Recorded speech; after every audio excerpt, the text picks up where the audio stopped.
parte 2, la reconstrucción, parte 2. Así que antes de empezar, voy a hacer un resumen, por si usted no vino o se le olvidó, porque ya fue hace tiempo, la parte 1, voy a hacer un resumen de la parte 1 para que todos estemos como en sintonía, recordemos y poder hacer el puente ahora sí para esta segunda parte. Así, resumido, el pueblo de Israel era un pueblo nómada al inicio, que empezó como una familia: Abraham, Isaac, Jacob, sus 12 hijos, pero que fue un pueblo que empezó a crecer y a crecer y a crecer y a crecer, a multiplicarse. Ellos llegaron a Egipto a vivir por una hambruna y ahí fueron esclavizados 430 años, fueron liberados por Moisés, cruzaron el desierto 40 años y finalmente con el liderazgo de Josué conquistaron la tierra prometida. Y bueno, ahí empezó una época donde ellos empezaron a conquistar territorios. Luego vino una época un poco oscura, que fue la época de los jueces, y luego de eso ya vino como la época dorada, por decirlo de alguna forma, del pueblo de Israel, que fue la época de la monarquía. Tuvieron un primer rey, Saúl, aunque no salió muy bueno, así que Dios puso a David, y con David el pueblo de Israel alcanzó una expansión impresionante. Llegaron a conquistar muchos lugares, llegaron a crecer mucho, establecieron su capital, Jerusalén. Y como veíamos ahora que nos contaba el pastor Heiner, uno de los sueños de David era construir un templo para Dios, porque hasta ese momento había existido un tabernáculo de Moisés, una tienda donde David había puesto el arca, pero él soñaba con construir un templo. Dios le dijo: no vas a ser tú, va a ser tu hijo Salomón. Y Salomón construyó el templo y construyó el palacio, y Jerusalén era una ciudad increíble, amurallada, donde todo el mundo quería ir, no solamente para ver todas las cosas maravillosas que habían ahí, sino también para escuchar a Salomón, que era considerado el hombre más sabio. Así que Israel estaba en su mejor momento, pero luego que murió Salomón, vino una época complicada. Primero, porque el reino se dividió en dos. Hubo una división interna que hizo que 10 tribus se fueran para el norte, y de ahí surgen los samaritanos, y solamente 2 tribus se quedaron en el sur, conocido como el reino de Judá. Pero ellos se quedaron con la mejor parte, ellos se quedaron con el templo, con Jerusalén, con toda la historia. Pero eventualmente el reino de Judá, los judíos, desobedecieron a Dios y recibieron un castigo. Y ese castigo fue que llegaron los babilonios. El imperio babilonio, que era un imperio que había crecido enormemente, que estaba conquistando muchos territorios, y primero acorralaron, sitiaron Jerusalén. Jerusalén era una ciudad amurallada, entonces sitiar era cuando acorralaban la ciudad para que nadie pudiera entrar, nadie pudiera salir. Los amenazaron, finalmente entraron, se llevaron cautivos a muchos habitantes de Jerusalén, entre ellos Daniel y sus amigos, fue parte de ese grupo que ellos se llevaron a Babilonia. Nabucodonosor, que era el rey de Babilonia, puso un rey, Sedequías, pero hubo una revuelta, una revolución, y finalmente eso provocó que entonces las tropas de Babilonia destruyeran Jerusalén. Destruyeron todo, destruyeron las casas, destruyeron el palacio, destruyeron los muros, y lo más doloroso para el pueblo judío, destruyeron el templo. El gran templo de Salomón, que era un templo de oro impresionante, fue reducido a cenizas. Así que era un momento muy difícil para el pueblo judío. Todo estaba destruido, todo estaba en ruinas. Pero en medio de eso vino una palabra de esperanza para el pueblo judío, una profecía de Jeremías. Y vamos a leer Jeremías 29 del 10 al 11. Jeremías 29 del 10 al 11, que dice: porque así dijo Jehová, cuando en Babilonia se cumplan los 70 años, yo os visitaré y despertaré sobre vosotros mi buena palabra para haceros volver a este lugar. Porque yo sé los pensamientos que tengo acerca de vosotros, dice Jehová, pensamientos de paz y no de mal, para daros el fin que esperáis. Así que en medio de la ruina, de la destrucción, había una palabra de esperanza. Aún en medio de tal vez que estemos en un momento difícil, complicado, donde no entendamos, los pensamientos de Dios son buenos. Así que ellos tenían esa esperanza.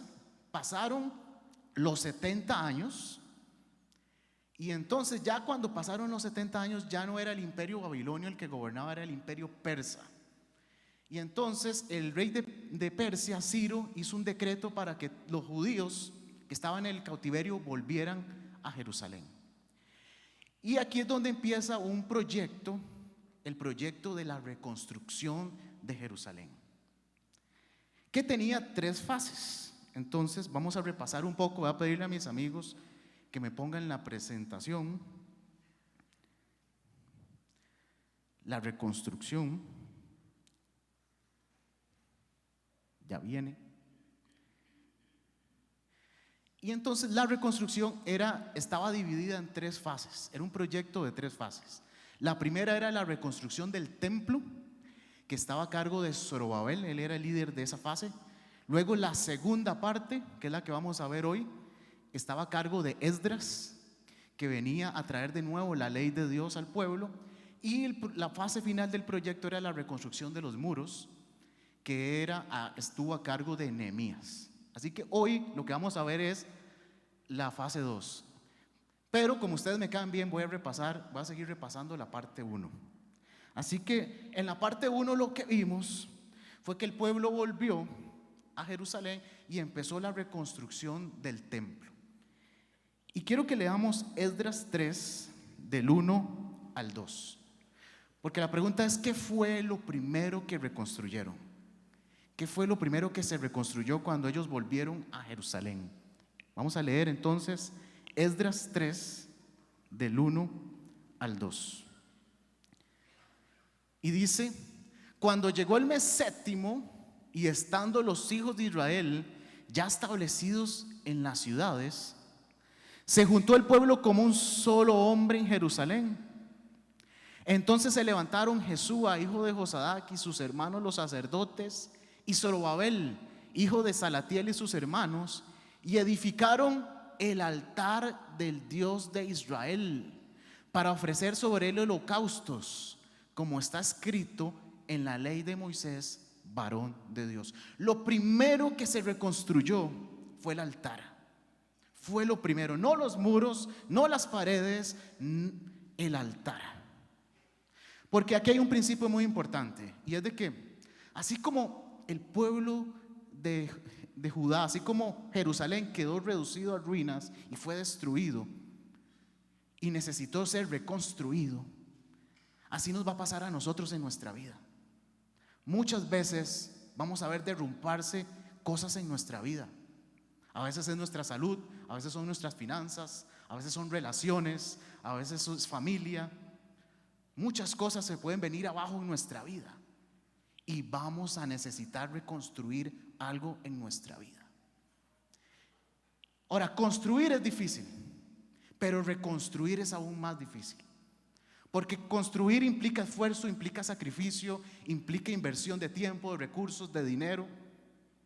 Pero qué difícil es cuando a usted le costó tanto algo construirlo y verlo que se cae a pedazos, que se desmorona, y tener la fuerza y la voluntad de levantarse y reconstruir. No es cualquiera el que lo tiene. No es difícil reconstruir, pero hay que levantarse. Y entonces el pueblo de los judíos dijeron: vamos a reconstruir, pero lo primero que Dios les mandó a reconstruir fue el altar.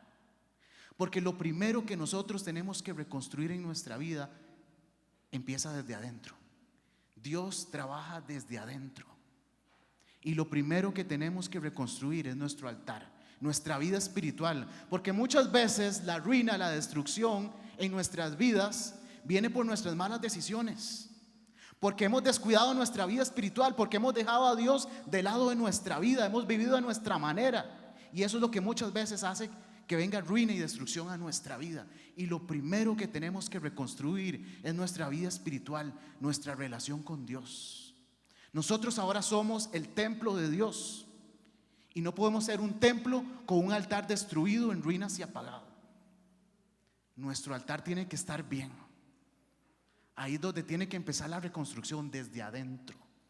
Que Dios empiece a trabajar desde adentro con nosotros. Y luego que reconstruyeron el altar, entonces pusieron los cimientos, las bases del templo. Tienes que poner, si vas a reconstruir tu vida, tienes que poner las bases correctas. Si la palabra de Dios nunca ha sido la base de tu vida, este es el momento para que lo sea. Si vas a reconstruir, que sea Jesús, que sea la palabra de Dios el fundamento y la base de tu vida de aquí en adelante. O si no, todo se va a volver a caer. La base tiene que ser Jesús, tiene que ser su palabra. Así que ellos empezaron a reconstruir, pero sucedió lo siguiente. Esdras 4:3.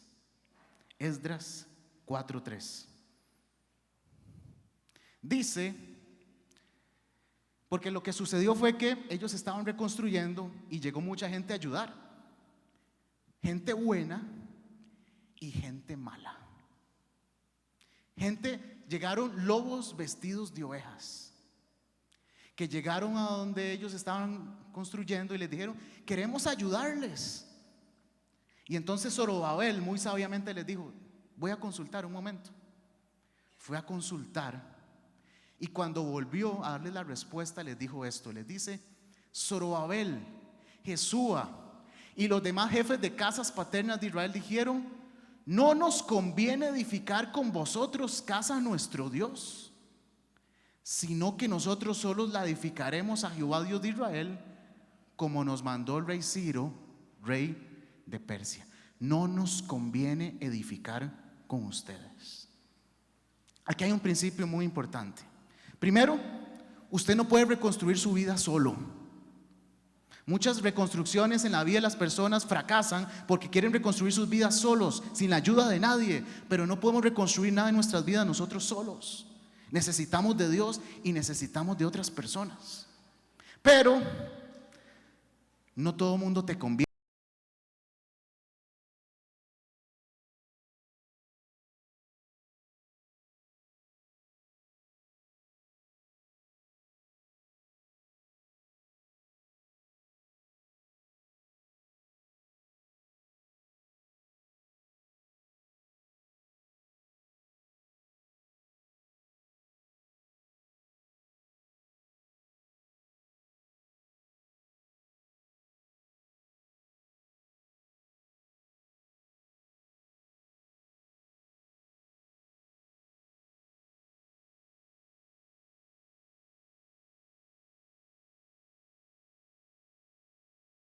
Ovejas y mostraron sus dientes, que eran lobos, que eran malos, y empezaron toda una campaña para que el pueblo dejara de reconstruir el templo, una llena de mentiras, de engaños, de calumnias. ¿Y saben qué es lo peor? Que lo lograron. Y vean, leamos Esdras 4:24. Esdras 4:24. Entonces dice: entonces cesó la obra de la casa de Dios que estaba en Jerusalén y quedó suspendida hasta el año segundo del reinado de Darío, rey de Persia. Se suspendió la reconstrucción. Aquí hay otro principio importante. Toda reconstrucción tendrá oposición espiritual, porque al diablo lo que le interesa es verte arruinado, destruido, sin esperanza, que no te levantes. Pero si hay alguien que se levante y dice: voy a cambiar mi vida, voy a reconstruir mi vida con la ayuda de Dios, no tenemos que sorprendernos. Va a haber oposición espiritual, pero eso no tiene que detenerte. El problema es que muchos, ante la oposición, ante las luchas, desisten muy rápido y suspenden la reconstrucción de sus vidas por años. Y esto le pasó al pueblo judío. Porque aquí hay un principio muy importante. Las emociones te pueden impulsar, pero no te van a sostener. Las emociones te pueden impulsar y las emociones son importantes, es parte de lo que somos como seres humanos, la emoción, el tener ese anhelo, esa pasión, eso es importante. Pero las emociones, cuando se vengan los momentos difíciles, complicados, no te van a sostener. Vamos a desistir muy fácilmente. Y entonces lo que pasó fue que el pueblo judío cesó la obra y dijeron, bueno. Y se acomodaron. Dijeron, bueno. Y entonces Dios dijo, no, un momento, la reconstrucción tiene que terminar. Así que mandó 2 profetas para hablarle al pueblo judío para que reaccionaran. La palabra de Dios siempre nos va a hacer reaccionar. Y mandó 2 profetas, Ageo y Zacarías. Y Ageo les habló bien duro, les dijo, muy bonito, ustedes están en sus casas, acomodados, mientras la casa de Dios está en ruinas y a medio terminar. Y les dijo lo siguiente, Ageo 1, del 7 al 8. Así ha dicho Jehová de los ejércitos, meditad sobre vuestros caminos. Y les dice, reaccionen, levántense, dicen, subid al monte y traed madera y reedificad la casa, y pondré en ella mi voluntad y seré glorificado, ha dicho Jehová. Si te has quedado sentado, si no has terminado lo que Dios comenzó, es tiempo que te levantes de nuevo. Meditad, ponte a trabajar, porque lo que Dios empezó lo va a terminar en tu vida. No lo dejes a medio terminar. Y quizás el mensaje más poderoso y el que más encendió al pueblo para terminar la obra fue el mensaje de Zacarías. Zacarías 4:6, un pasaje impresionante que les dice, esto respondió y me habló diciendo, esta es palabra de Jehová Zorobabel, que dice, no con ejército ni con fuerza, sino con mi espíritu, ha dicho Jehová de los ejércitos. Porque las emociones, como le decía, nos pueden impulsar, pero lo que nos va a sostener y nos va a hacer llegar hasta el final es el poder del Espíritu Santo, nada más. El poder del Espíritu.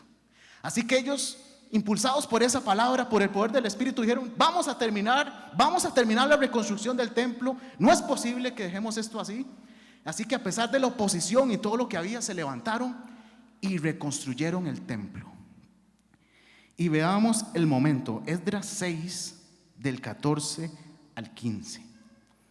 Esdras 6, del 14 al 15, y dice, y los ancianos de los judíos se edificaban y prosperaban. Y aquí mencionan, conforme a la profecía del profeta Ageo y de Zacarías, hijo de Ido.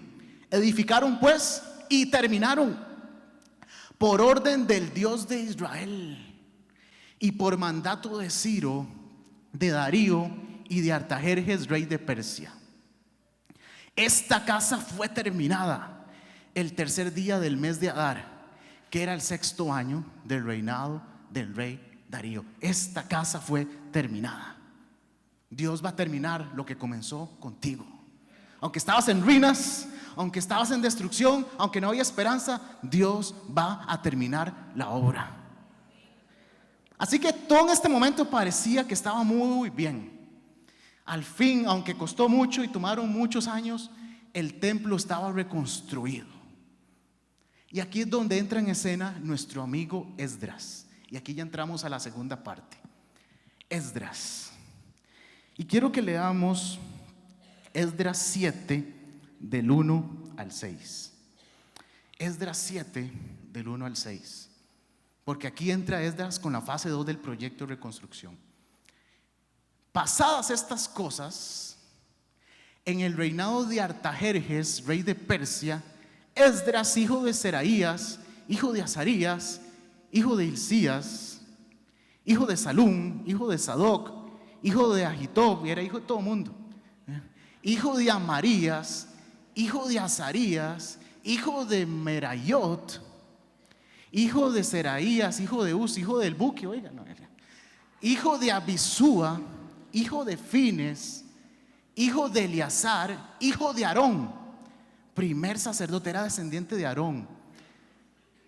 Este Esdras subió de Babilonia y dice, era escriba diligente en la ley de Moisés, que Jehová Dios de Israel había dado, y le concedió el rey todo lo que pidió. porque la mano de Jehová su Dios estaba sobre Esdras. Entonces Esdras tenía una misión importante, porque aquí hay un principio también. Sin la palabra de Dios, tarde o temprano, todo se derrumbará.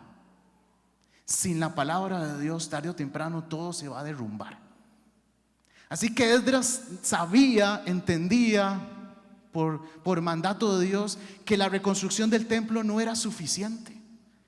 La gente tenía que vivir conforme a la palabra de Dios. Había toda una generación, porque habían pasado 70 años que no conocían la palabra de Dios, y Esdras sabía que si él no llevaba la palabra de Dios y la enseñaba, todo se iba a venir abajo. Y de hecho ya estaba sucediendo, porque vean lo que dice Esdras 9, del 1 al 4.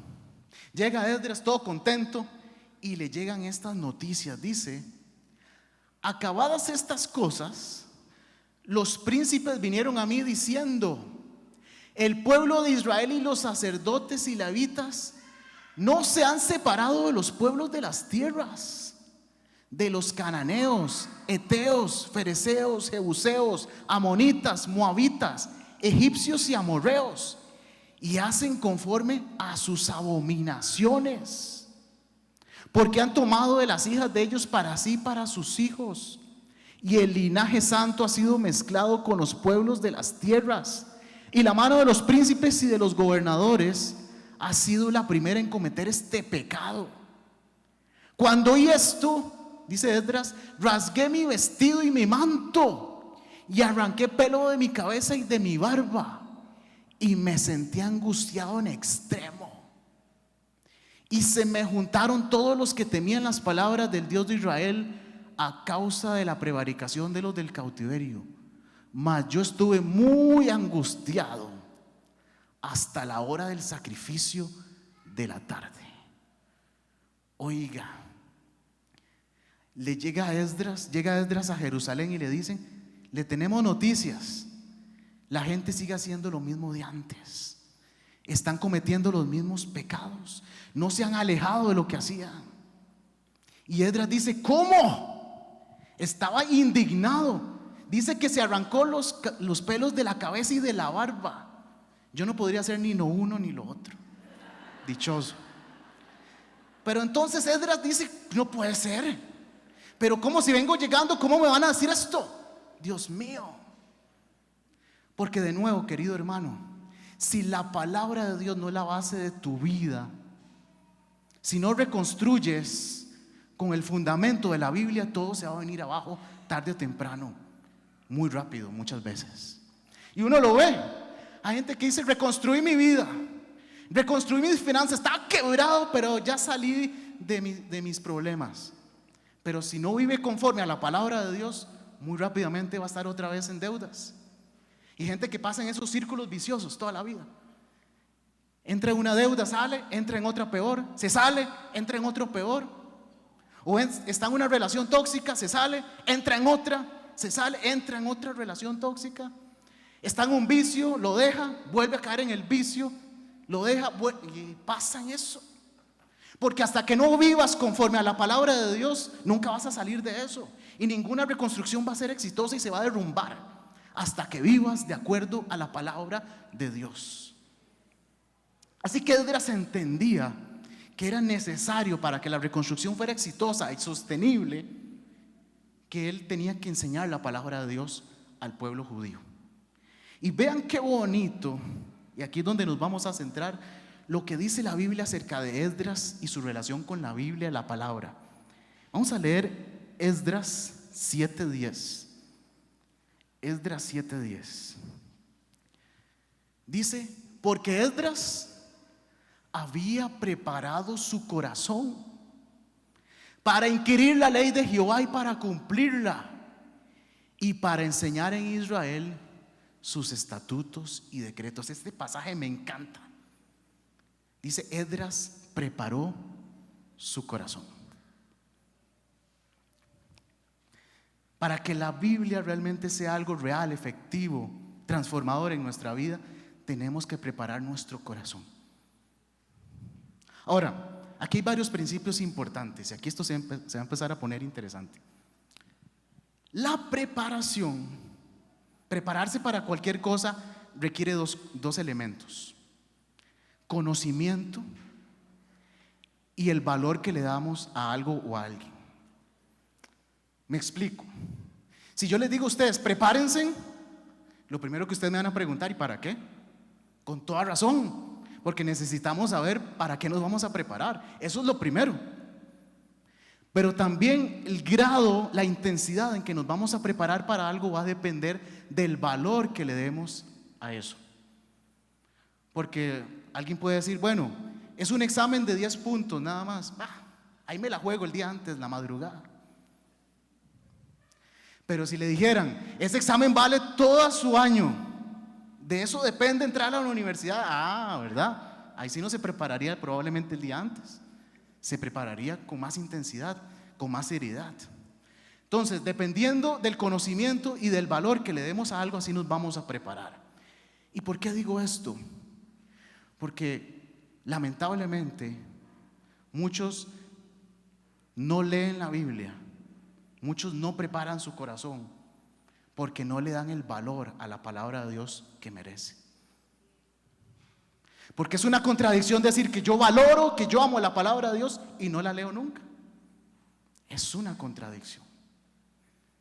Así que algo importante, y quiero contarles una pequeña historia, aprovechando que ahora el 31 de octubre conmemoramos la Reforma Protestante.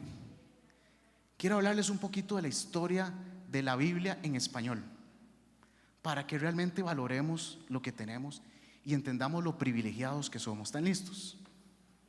Muy bien, voy a empezar leyendo este pasaje, Hechos 2 del 9 al 11, para que contextualicemos y entendamos lo que les voy a contar. Hechos 2 del 9 al 11. Esto sucedió el día de Pentecostés, el día que por primera vez fue derramado el Espíritu Santo. Ellos estaban atónitos por todo lo que estaba sucediendo y dice partos, medos, elamitas y los que habitamos en Mesopotamia, en Judea, en Capadocia, en el Ponto y en Asia, en Frigia y Panfilia, en Egipto y en las regiones de África más allá de Cirene, y romanos aquí residentes, tanto judíos como prosélitos, cretenses y árabes. Dice, les oímos hablar en nuestras lenguas las maravillas de Dios. Y me encanta ese término, las maravillas de Dios. Algo que tocó el corazón de la gente es que ellos estaban escuchando la palabra de Dios en su propia lengua, porque había gente que venía de África, había gente que venía de Turquía, había gente que venía de Asia, de todo lado, que hablaba diferentes idiomas, pero ellos decían, estoy escuchando la palabra de Dios en mi propia lengua, qué maravilloso. Eso los tocó, porque si hay algo que nosotros tenemos que sentirnos privilegiados, es poder escuchar las maravillas de Dios en nuestra lengua, en nuestro idioma. Es un privilegio. Pero hoy día, 2023, existen cientos y cientos y cientos de pueblos que desearían no tener ni siquiera un libro, desearían tener una página de la Biblia en su lengua, porque no la tienen. Y de hecho, en la noche de oración misionera, orábamos por los pueblos sin Biblia y orábamos por los traductores de la Biblia. Oramos por dos amigos de FEDEMEC, de hecho, que estuvieron el año pasado en la feria misionera y que están en este momento en Perú preparándose durante todo un año en un instituto de traducción, porque su sueño, su misión es ir a un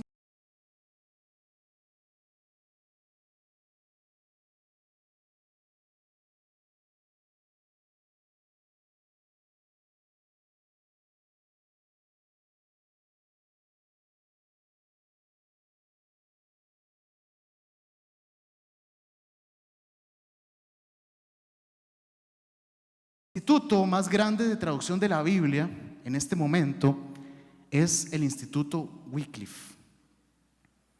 Y quiero contarles un poquito de historia. Voy a pedirle a mis amigos que me pongan la presentación. El Instituto de Traducción de la Biblia se llama Wycliffe. Este es John Wycliffe, porque él fue el que tradujo la Biblia al inglés. Y entonces Cameron Towson, que fue el que fundó este instituto, en honor a él le puso Wycliffe. Ahora, Wycliffe, aparte de traducir la Biblia al inglés, fue uno de los primeros reformadores. La reforma fue un proceso que nosotros conmemoramos el 31 de octubre, pero tiene un antes y un después. Wycliffe fue parte de los primeros reformadores, de los primeros que empezaron a cuestionar lo que se enseñaba y se practicaba en la iglesia de la época. Así que Wycliffe, aparte de traducir la Biblia al inglés, él escribió varios libros, tratados, exponiendo sus ideas. Eso se empezó a expandir gracias a que en ese momento se estaba desarrollando la imprenta y los escritos de Wycliffe llegaron a las manos de este hombre que está aquí, Jan Hus. Él era checo, de la República Checa. De hecho, si usted va a Praga, la capital de República Checa, hay una estatua de Jan Hus ahí. Entonces Jan Hus empezó igual, siguió con ese fuego de la reforma, empezó a cuestionar lo que se estaba haciendo en esa época, pero a Jan Hus no le fue muy bien. Murió en la hoguera, quemado. Pero aún así, aunque él murió quemado, el fuego se siguió expandiendo por toda Europa. Y aquí es donde entra tal vez el personaje más conocido de la Reforma Protestante, Martín Lutero. Esta es una historia interesantísima. Martín Lutero, él estudiaba leyes para ser abogado. No porque él quería, sino para complacer a su papá. Entonces él estudiaba leyes y un día dice la historia que fue a visitar a los papás en Alemania. Los visitó y se tenía que devolver a la universidad, pero era de noche y tenía que pasar por un bosque. Ahora, en esos tiempos existía la noción o la creencia de que Dios era un Dios castigador. Es decir, que Dios estaba sentado en el trono con un rayo esperando que alguien se portara mal para ¡guácatela! Y entonces él dice, tengo que pasar. Y aparte de eso, había muchas creencias sobre demonios, sobre duendes. Y decía, capaz paso por el bosque y me sale un duende, Dios mío. Así que él iba estresado. Empieza a caminar por el bosque oscuro y se viene una tormenta. Y dice, ay Dios. Y en eso sucede lo inesperado. Le cae un rayo a la par. ¡Pah! Eso era un rayo por aquello, no era un gato. Con los efectos especiales no soy bueno. Entonces le cayó un rayo y entonces él cayó al suelo y dice, Santana, ayúdame. Santana. Porque en esos tiempos existía la creencia de que primero Santa Ana era la patrona de los mineros. El papá de Martín Lutero era minero. Pero aparte de eso existía la creencia de que llegar a Dios era un Dios castigador y lejano. Entonces no había como posibilidad de orar a Dios directamente. Entonces decían, bueno, Dios está muy ocupado, Jesús también, María también, entonces orémosle a Ana, que ellos creían que Ana era la mamá de María. Entonces decían que le oramos a María para que Ana le diga a María, para que María le diga a Jesús y Jesús le diga a Dios. Y entonces él estaba tan asustado por el rayo, porque cuenta la historia que un amigo de él había muerto por un rayo. Dice, Santa Ana, si me libras de esta, dejo la escuela de leyes y me hago monje. Y de verdad, al otro día llegó donde el papá y le dijo, papi, le tengo noticias, voy a dejar la escuela de leyes y me voy a ir al monasterio. El papá lo quería matar, pero él siguió, insistió y se fue a un monasterio en Alemania. ¿Y cuál fue la diferencia? Lo que leíamos ahora. Esdras preparó su corazón. Lo que marcó la diferencia con Martín Lutero, preparó su corazón. No tomó la Biblia como un libro de texto más. La palabra lo transformó. Lo confrontó a él mismo primero y lo confrontó, y él confrontó lo que él estaba leyendo con lo que se enseñaba y se practicaba en la iglesia. Él dijo, un momento, lo que yo estoy leyendo en la Biblia no se parece a lo que se está enseñando y a lo que se está practicando. Y él empezó a escribir y a escribir y a escribir lo que se conoce como sus 95 tesis. donde él expuso sus pensamientos sobre lo que él decía. Esto dice la Biblia y esto es lo que se está haciendo. Algo no está bien. Y esta es una foto que conmemora ese momento, 31 de octubre de 1517, el momento en que Martín Lutero pega sus 95 tesis. Y eso es lo que conmemoramos. Es un punto de inflexión, porque a partir de ahí la reforma protestante empezó a correr como un fuego por toda Europa y llegó hasta España, a un monje sevillano llamado Casidoro de Reina, que entonces él empezó a recibir todo esto y él dijo, porque Martín Lutero también, él tradujo la Biblia al alemán, porque en ese momento la Biblia no era accesible a la gente común. Solo los que estaban en los monasterios podían leer y estudiar la Biblia, y en latín. Martín Lutero dijo, él tradujo la Biblia al alemán, y a partir de ahí empezó todo un movimiento de traducción de la Biblia. Y entonces Casidoro Reina empezó a traducir la Biblia al castellano, pero como la Inquisición lo estaba persiguiendo, se tuvo que escapar a Suiza para poder terminar el trabajo. Pero no se fue solo. Se fue con varios, entre ellos un hombre llamado Cipriano de Valera. Entonces él se fue y terminó su primera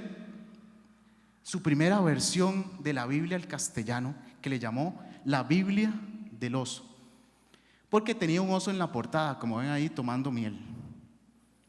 Esto es historia pura. Y de hecho, vean, les muestro esto. Esta es una página de esa primera Biblia del oso. Así es, España del siglo XVI. Y luego esa Biblia del oso la tomó Cipriano de Valera y la revisó. Este Cipriano de Valera la revisó y en 1602 terminó una Biblia que se llamaba la Biblia del Cántaro. Y esa Biblia a partir de ese momento se empezó a ser conocida como la Biblia Reina Valera, que ha tenido todas esas revisiones que están ahí. Entonces, ¿por qué les cuento esto?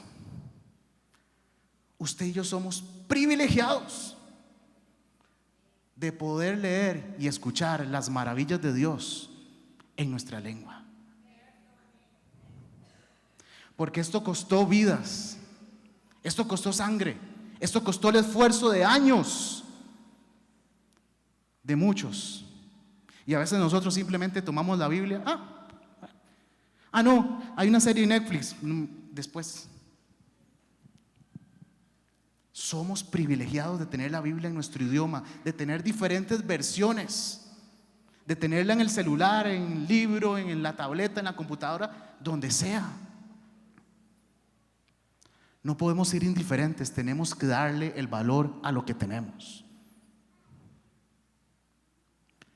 Preparar el corazón entonces es valorar que somos privilegiados de tener la Biblia en nuestro idioma, de poderla estudiar y leer y predicar con libertad.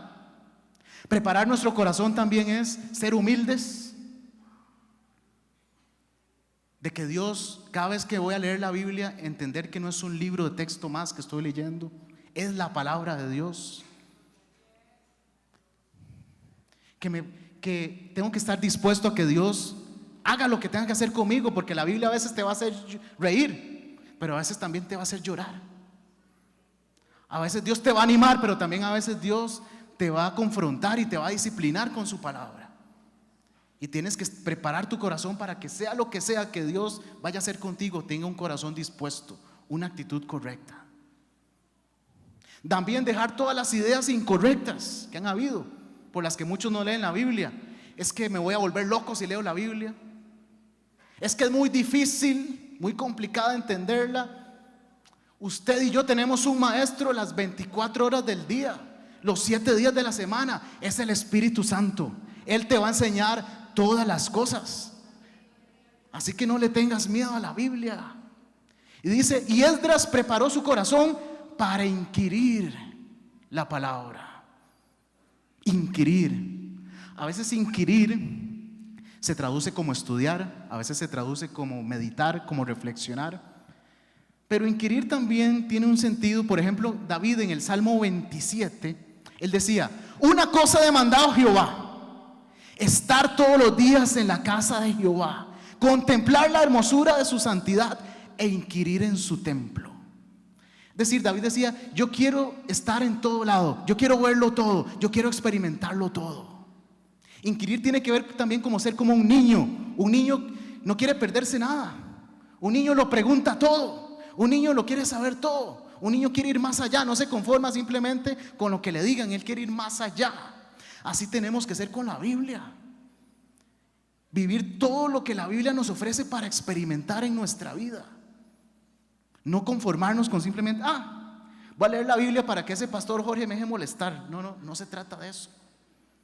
No se trata de mí ni de nadie más. Se trata de usted y su relación con Dios.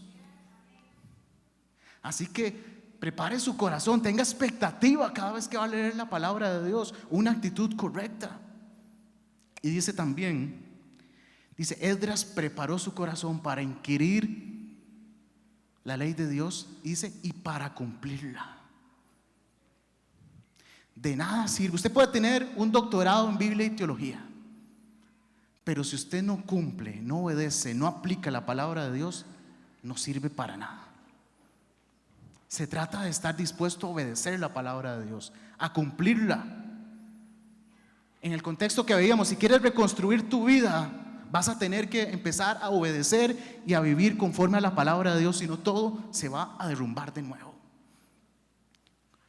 A cumplirla.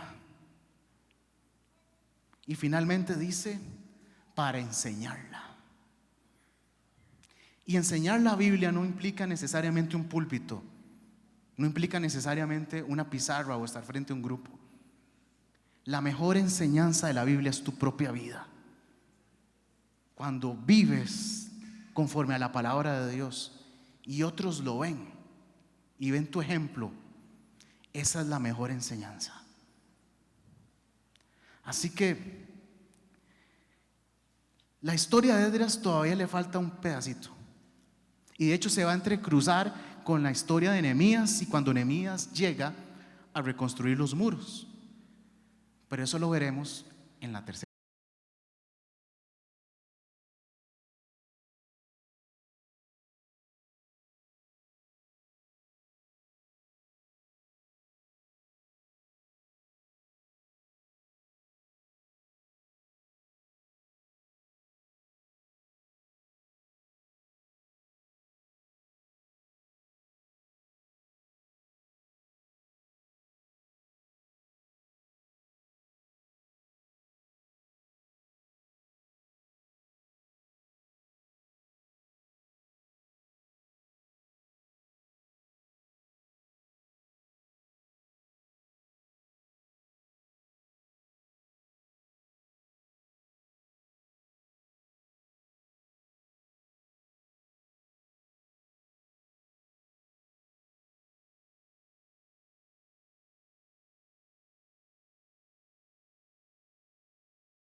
Porque muchas veces la ruina y la destrucción vienen a nuestras vidas porque hemos descuidado nuestra vida espiritual.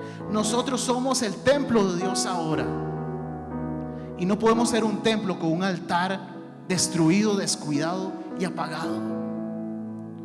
Restaura nuestro altar, vuélvelo a encender, y que a partir de eso empieces a reconstruir nuestra vida, porque hemos reconstruido nuestra relación contigo.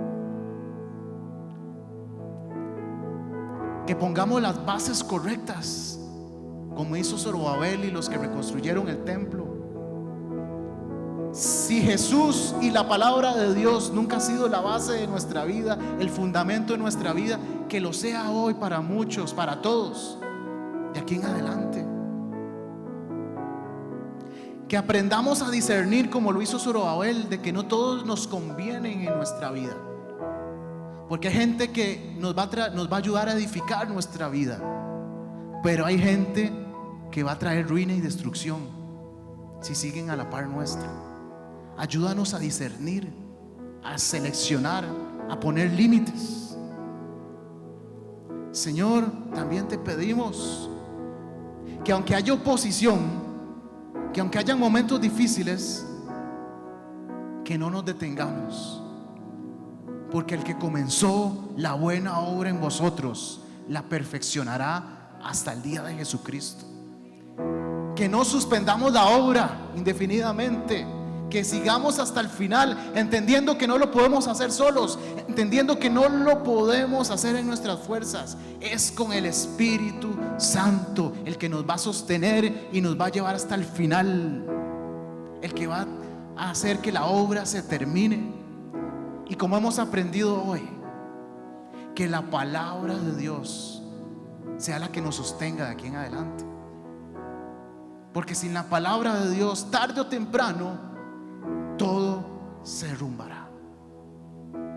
Que la palabra de Dios sea la guía de nuestra vida y que nuestra actitud sea como la de Esdras, que dice que Esdras preparó su corazón. Que cada vez que tengamos la oportunidad de estar ante la palabra de Dios, preparemos nuestro corazón, porque la valoramos, porque entendemos que somos privilegiados de poder leer y escuchar las maravillas de Dios en nuestra lengua, de poder estudiar con libertad y leer la palabra de Dios. Que tengamos un corazón humilde, dispuesto a que Dios nos hable, a que Dios trate con nosotros, que nosotros haya la disposición de cumplir, de obedecer, de aplicar la palabra de Dios, de ir más allá, de vivir todas las experiencias que la palabra de Dios nos puede dar, y con nuestra vida, con nuestro ejemplo, enseñarla a otros. Que la palabra de Dios nos sostenga.